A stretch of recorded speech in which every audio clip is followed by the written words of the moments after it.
Olá, bom dia. Está começando mais uma edição do Acontece Agora com as principais notícias desta segunda-feira. Agora são 11 horas da manhã, pelo horário de Brasília. Vamos aos destaques de hoje. O túnel acústico Rafael Mascarenhas foi totalmente liberado para o tráfego de veículos no fim da madrugada desta segunda-feira na zona sul do Rio de Janeiro. O sentido Lagoa foi reaberto por volta das 4h45 da manhã. O trânsito para São Conrado já estava em funcionamento desde a madrugada de domingo. A via foi totalmente interditada na sexta, quando parte do teto do viaduto desabou e atingiu um ônibus. Com a liberação total, a cidade retornou ao estágio de normalidade. A CET Rio informou que a Avenida Niemeyer também voltou a funcionar em plena capacidade, com o término da obra que ocupava parcialmente uma das pistas. A via foi atingida por uma queda de barreira durante as chuvas na última quinta-feira. E o nível de água em usinas nas regiões Sudeste e Centro-Oeste ficou abaixo da média pelo quinto ano consecutivo. Segundo os dados do Operador Nacional do Sistema, o período é o mais longo desde 1950. O volume de água que chega aos reservatórios das hidrelétricas instaladas nas regiões Sudeste e Centro-Oeste ficou abaixo da média histórica nos últimos 5 anos. Isso faz com que as termoelétricas sejam acionadas com mais frequência e as contas de luz ficam mais caras. A redução no volume de água começou em 2014 e é reflexo direto das chuvas abaixo do normal nas duas regiões. Naquele ano, os reservatórios receberam água equivalente a 67% da média histórica e chegaram a ficar com o nível de armazenamento mais baixo que em 2001, quando o país passou por um racionamento de energia. Em 2014, não houve restrição porque o Brasil contava com um número maior de termoelétricas, que substituíram parte da geração hidrelétrica. Nos anos seguintes, o volume de água que chegou aos reservatórios aumentou um pouco, mas se manteve, até 2018, abaixo da média histórica. Dados do Operador Nacional do Sistema Elétrico apontam para o risco que o problema volte a se repetir em 2019, pois os reservatórios do Sudeste e Centro-Oeste receberam água abaixo da média entre janeiro e abril, período de chuva mais abundante nas duas regiões. Para o diretor-geral da ONS, Luiz Eduardo Barata, os 5 anos de água abaixo da média histórica nas usinas do Sudeste e Centro-Oeste não geraram risco de falta de energia neste momento. Mas, segundo ele, a situação incomoda porque reflete no bolso dos consumidores. Subiu para 241 o número de mortos confirmados na tragédia de Brumadinho, em Belo Horizonte. De acordo com o boletim divulgado neste domingo pela Defesa Civil, 29 pessoas continuam desaparecidas. A tragédia aconteceu no dia 25 de janeiro. A barragem do córrego do Feijão da mineradora Vale se rompeu, provocando uma onda de rejeitos que destruiu casas, plantações e contaminou rios e córregos. Já o risco de rompimento de barragem em Barão de Cocais, em Minas Gerais, ainda causa tensão entre os moradores da região. Segundo o Ministério Público do Estado, a estrutura tem risco de rompimento até o fim dessa semana. E agora vamos conferir a previsão do tempo completa para todo o país.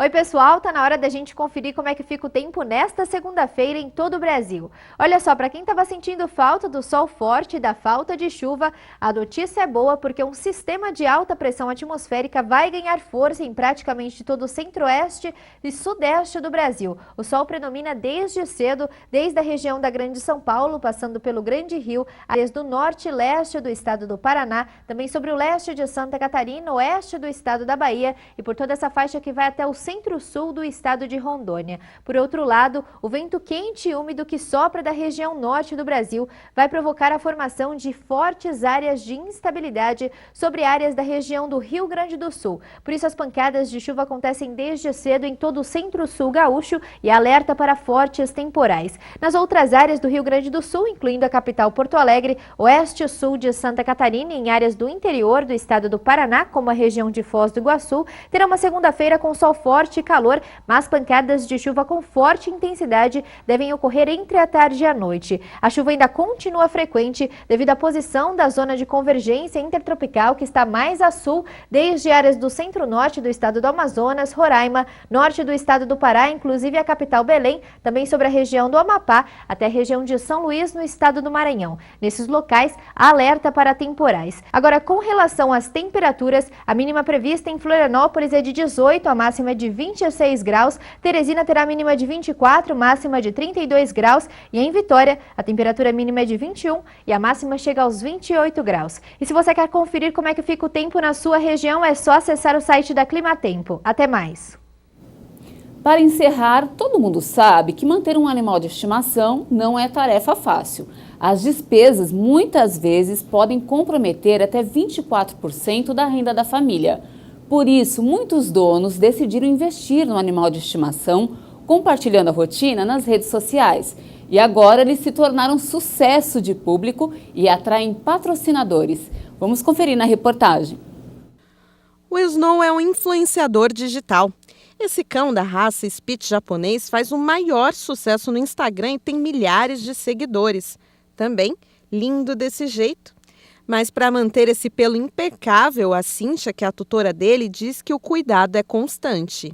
É banho toda semana, cuidados para o pelo também toda semana, produtos específicos também para o pelo não enrolar, não dar nozinho, porque o pelo dele ele é bem peludo, né?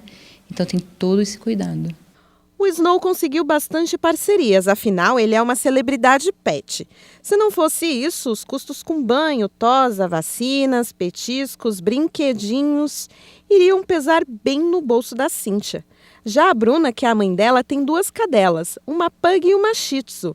As duas são de pequeno porte, mas não pense que por isso os gastos são menores. No caso dela, compensou fazer um convênio veterinário. Mas tem os remédios que são muito caros. A medicação dos pets são mais caros do que são de adulto, por incrível que pareça.